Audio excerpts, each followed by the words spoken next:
ఆండాలమ్మ పరమశంతో స్వయం జీవన పరాంతాలైంది.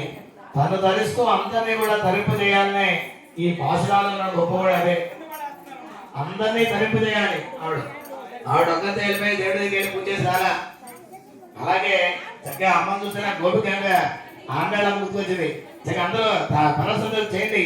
హరే రామ హరే రామ రామ రామ హరే హరే హరే రామ హరే రామ రామ రామ హరే హరే హరే కృష్ణ కృష్ణ కృష్ణ హరే హరే కృష్ణ హరే కృష్ణ కృష్ణ కృష్ణ హరే హరే వెంకటేశ వెంకటేశ వెంకటేశ వెంకటేశ